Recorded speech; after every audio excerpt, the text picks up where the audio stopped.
하나님과 이 모든 증인 앞에서 나 아무개는 그대의 아무개를 아내로 맞아 우리가 사는 날 동안 기쁠 때나 슬플 때나 건강할 때나 병들 때나 부유할 때나 가난할 때나 항상 그대를 사랑하고 성실한 남편이 될 것을 지금 서약합니다. 하나님과 이 모든 증인 앞에서 나 아무개는 그대의 아무개를 남편으로 맞아 우리가 사는 날 동안 기쁠 때나 슬플 때나 건강할 때나 병들 때나 부유할 때나 가난할 때나 항상 그대를 사랑하고 성실한 아내가 될 것을 지금 서약합니다. 혼인서약입니다. 혼인서약을 하는 신랑과 신부는 서로에게 헌신할 것을 약속합니다. 만약 신랑이나 신부가 조금 어렵다고 이 서약을 어긴다면 두 사람의 관계는 깨지고 두 사람은 큰 상처를 받게 될 것입니다. 그래서 사람들은 이 서약을 지키도록 노력합니다.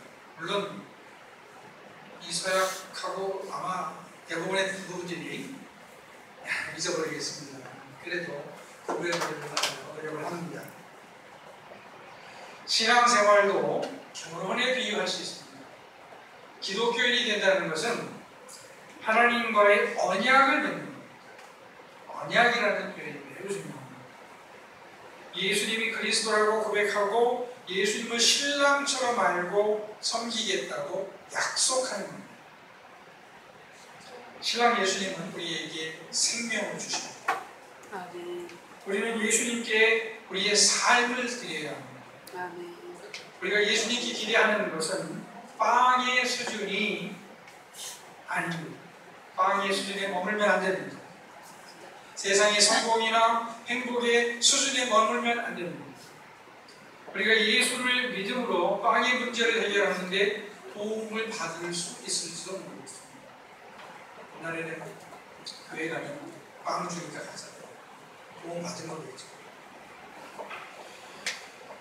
하기야 하나님의 은혜가 아니면 우리는 쌀 한 톨도 먹을 수 없습니다. 왜냐하면 쌀도 하나님이 주시는 것이기 때문이죠. 그러나 예수님께서 우리에게 주시려고 하는 것은 빵이 아니라 생명입니다. 그러므로 우리는 예수님에게 빵이 아닌 생명을 구하고 기대해야 합니다. 오늘 읽은 말씀을 보면 예수님을 따르는 많은 사람들이 예수님을 떠났습니다. 왜냐하면 자기들이 예수님에게 기대했던 것들이 예수님이 주시고자 했던 것과 달랐기 때문입니다.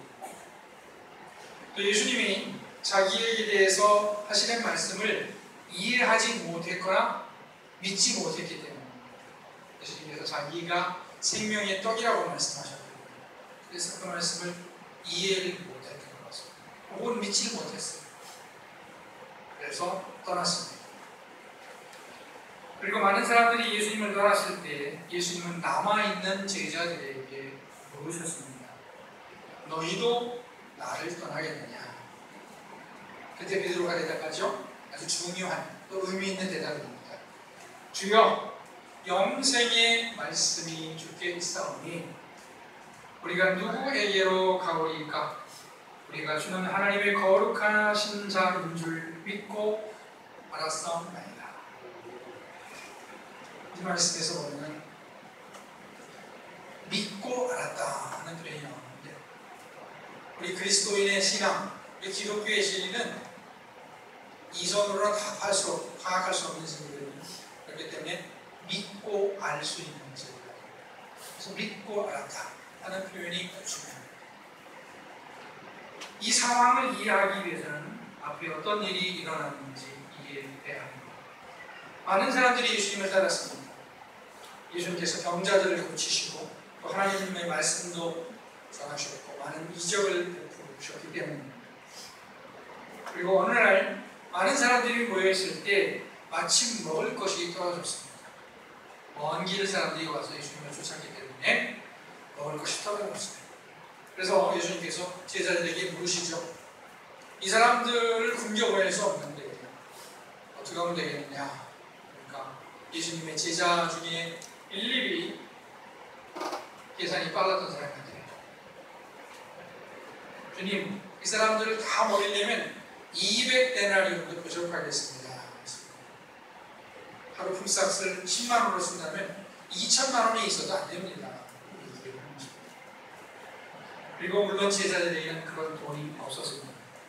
하지만 예수님의 다른 제자 안드레가 한 아이가 가지고 있었던 보리떡 5개와 물고기 2마리를 가지고 왔습니다.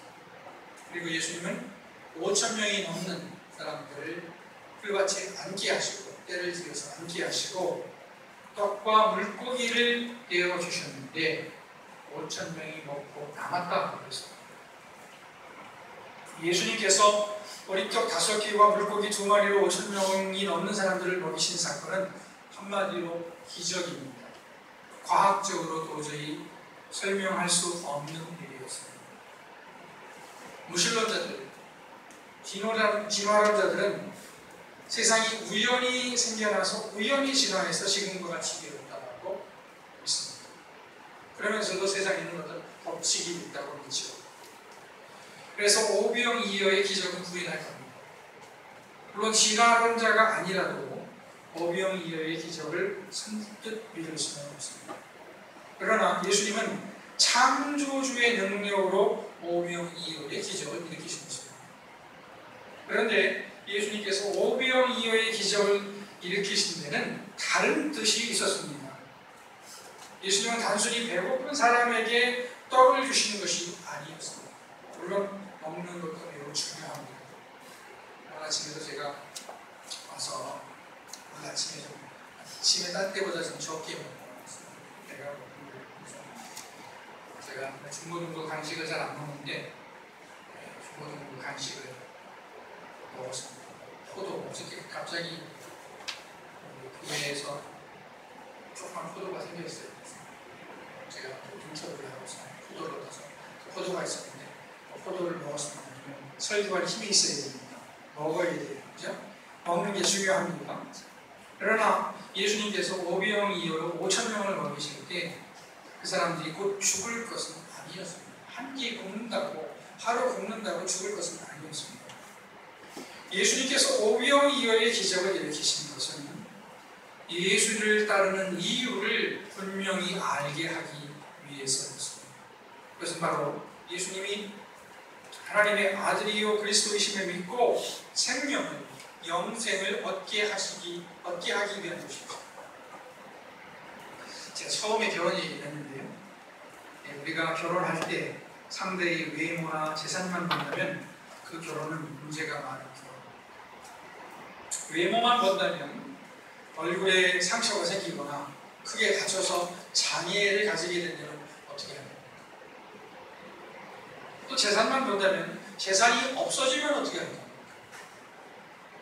집안마다 보면 돈 떨어지면 싸움을 하게 되는데 재산이 없어지면 어떻게 할까?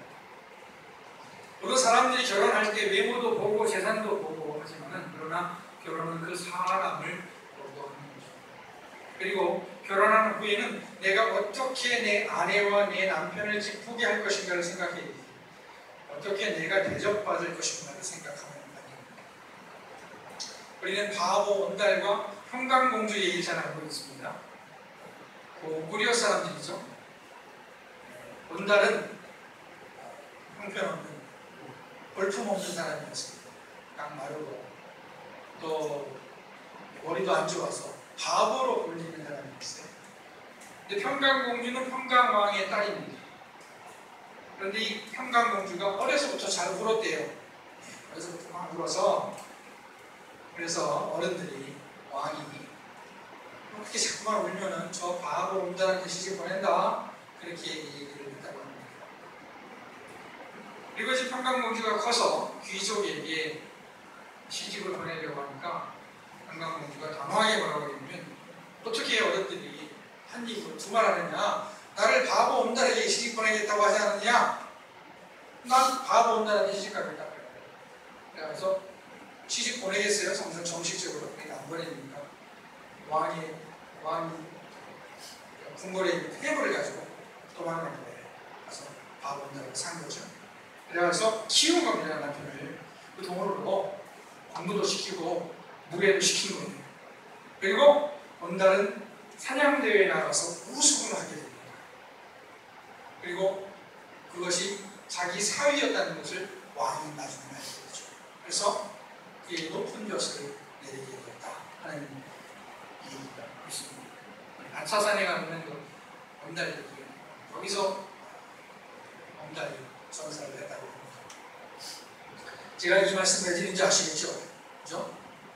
그러니까 여자분들은 평강공주가 다 되셔야 되고 남자분들은 남자 평강공주가 되는 거예요. 다시 예수님 말씀으로 돌아가겠습니다. 만약에 예수님을 따르던 사람들이 빵만 기대했다면 이 사람들은 예수님을 크게 오해한 것입니다. 예수님을 무시한 겁니다. 예수님이 자기를 따르던 사람들에게 주시고자 했던 것은 빵이 아니라 자기 자신이었고 예수님 자신이었고 생명이었습니다. 따라서 우리가 신앙생활을 하면서도 궁극적으로 예수님을 원해야지 다른 것들을 원하면 안 됩니다. 우리는 왜 예수를 믿습니까?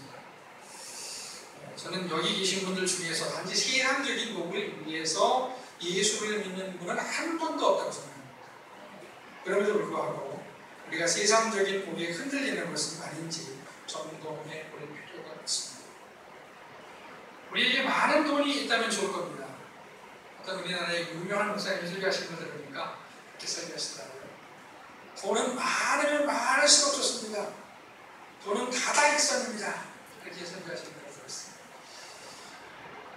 맞는 얘기죠. 돈 많으면 좋겠지요. 그러나 그 돈이 우리를 불행하게 할 수도 있습니다. 우리를 하나님을 떠나게 할 수도 있고요. 교만하게 할 수도 있고요. 사치방탕하게 할 수도 있어요. 우리가 많은 돈을 가지고 있다면 좋겠지만 그것을 감당할 수 없다면 그것은 축복이 아니라 저주가 될 수도 있을 것입니다. 따라서 이 신앙생활의 목표는 큰 돈이 아니라 예수님 자신 그리고 예수님께서 주시는 생명을 합니다. 물론 우리 교인들 중에서 예수님보다 큰 돈을 원한다고 말씀하실 분은 없을 겁니다. 그냥 소박하게 먹고 살 만큼 살았으면 된다고 생각하실 겁니다. 물론 그러면서도 집은 있어야 되고 그러면서도 자가용은 있어야 되고 그러면서도 1년에 한 번씩 해외여행은 갔다 오셔야 되겠죠.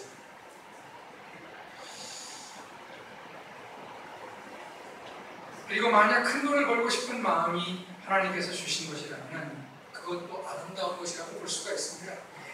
큰 기업을 내가 한번 해보겠다. 그건 나쁜 마음이 아니라 좋은 마음이라고 봐야겠죠. 그러나 큰 돈을 원하시는 분들은 반드시 아셔야 됩니다. 큰 돈이 있다면 선교와 구제 등의 선한 일에 쓸 때 의미가 있지만 자기의 배와 즐거움만을 위해서만 있다면 의미가 없다. 우리 자녀가 좋은 대학을 나오고 좋은 직장에 다니면 좋겠죠. 저도 좋은 대학을 나오고 좋은 직장에 다니는 청년들을 불렀습니다. 어떻게 공부를 잘해요? 어떻게 좋은 직장에 다니냐? 그런 생각이 듭니다. 그러나 우리 자녀가 속이 잘 되는 게 우리의 신앙생활의 목표는 아닙니다.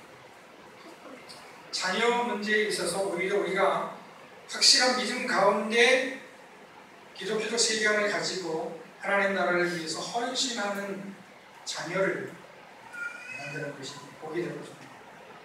만약 우리 자녀가 좋은 대학을 나오고 좋은 직장에 다니는데 믿음도 없고 교회 나오지도 않는다면 그것이 더 큰 문제가 될 것입니다. 굳이 선택하자면 대학을 나오지 않더라도 믿음 가운데 있는 것이 더 복된 것이 될 것입니다. 건강 중요합니다. 하나님은 우리에게 몸을 주셨어요. 우리는 우리 몸과 떼어서 생각할 수 없습니다. 제가 이제 나이가 들어서 죽는다. 그럼 저하고 제 몸하고 따로 생각할 수가 없습니다. 우리가 죽으면 물론 부활할 때까지 풀리로 돌아가겠지만 이 몸은 하나님의 성전입니다. 그리고 우리와 우리 자신을 우리 몸을 떼어서 생각할 수 없습니다. 그러므로 중요합니다. 그러나 건강이 우리 생활의 궁극적 목적은 아닙니다. 건강을 신기는 건 좋은데 내 몸이 우상이 되면 안 됩니다. 아프시라는 말이 아닙니다. 건강 관리를 잘해야 됩니다. 뭐든지 마찬가지지만 건강도 하나님이 세우신 법 안에서 관리해야 됩니다. 저는 요즘에 더워서 영 소화가 안 돼요. 조금 먹으면 속이 더부룩하고 소화가 안 돼요. 얼마 전까지는 소화가 좀 잘 됐던 것 같은데 더워지면서 소화가 안 됐어요. 그러니까 여러분들께서도 잘 아마 소화가 안 되는 분들이 있을 거예요. 매일 따뜻하게 하시고 너무 찬 거 많이 드시지 마시고 체질에 따라 다르겠습니다. 한 겨울에도 아이스 커피 드시더라고요. 그렇게 드시면 안 좋습니다. 그러니까 한여름에 좀 따뜻한 거 드시기 바랍니다. 우리는 건강해야 됩니다. 건강하려고 노력해야 됩니다. 그리고 어떻게 보면 예수님께서 주시는 생명은 이게 몸의 건강으로 무관하지 않습니다. 그러나 건강 자체가 우리 신앙생활의 목적은 아닙니다. 누차 말씀드리듯이 우리 신앙생활의 목적은 하나님과의 바른 관계를 갖고 예수 안에서 영생을 누리는 것입니다. 물론 우리는 이 죄악 세상에서 살기 때문에 영생을 온전히 누리지는 못합니다. 어떤 사람도 마찬가지입니다. 사도 바울 같은 대사도도 선교하면서 무지무지 고통을 당했습니다. 교회 안팎으로 고생을 당했습니다. 그렇기 때문에 온전히 영생을 누린다라고 말할 수는 없겠죠. 그러나 우리의 신앙생활의 목적은 예수님의 생명입니다. 우리는 세상에서 먹고 입고 놀고 시집가고 장가가며 자녀를 낳아 기르며 살고 있습니다. 그 가운데 희노애락이 있습니다. 그런데 성경은 우리의 일상을 넘어 하나님이 주시는 생명이 있다고 말씀합니다. 그리고 그것이 예수님을 통해서 주어진다고 말씀합니다. 우리는 평생 먹고 살기 위해 또 나은 삶을 살기 위해 애를 쓰고 또 애를 쓰는 것입니다. 그런데 우리가 또 하나 힘써야 할 것이 있습니다. 그것은 예수님 안에 있는 생명을 얻는 것입니다. 이 생명은 물론 하나님의 은혜이고 또 믿음으로 주어지는 것입니다. 그러나 문제는 우리에게 아직 믿음이 없을 수도 있고 또 우리의 믿음이 흔들릴 수도 있다는 것입니다. 그렇기 때문에 영생을 얻으려고 노력을 할 필요도 있다는 거예요. 좁은 문으로 들어가라 하는 말씀이 영생을 얻기 위해 힘쓰라 하는 말씀으로 이해할 수 있습니다. 요즘 사회적 분위기가 전에 비해서 아주 크게 달라졌습니다. 지금 세상 전체가 완전히 바뀌는 세상입니다. 정신없이 바뀌고 있죠. 우리 기독교와 관련해서도 보면 이 기독교에 대해서 더 적대적이 되었고요. 또 진지하게 고민하는 것도 싫어하게 되었습니다. 하루하루 즐겁게 살면 된다 하는 생각을 가지고 있습니다. 이런 상황에서 우리는 믿음을 지키려고 노력해야 믿음을 지킬 수가 있습니다. 말씀을 가까이 하고 기도하고 예배하는 훈련을 해야 됩니다. 또 믿음의 사람들과 교제하는 훈련을 해야 합니다. 우리는 왜 예수를 믿습니까? 그것은 하나님의 부르심 때문입니다. 아멘. 하나님 우리에게 생명을 주시기 위해서 우리를 부르셨기 때문입니다. 아멘. 이 사실을 기억해야 됩니다. 아멘. 목마른 사슴이 시냇물을 찾기에 갈급하듯이 우리가 하나님이 주시는 생명을 얻기 위해 갈급해야 합니다. 아멘. 우리에게 돈도 필요하고 가정이 평안한 것도 필요하고 건강도 필요하고 즐거움도 필요하지만 우리에게는 태초에 아담과 하와가 누렸던 생명이 필요합니다. 아멘. 하나님으로부터 그런 생명이 필요합니다. 육적이고 가시적인 차원을 넘어서 영적이고 비가시적인 차원에서의 생명이 필요합니다. 이 생명이 우리 안에 기어이 이들에게 되기를 축원합니다. 아멘. 하나님 아버지 감사합니다.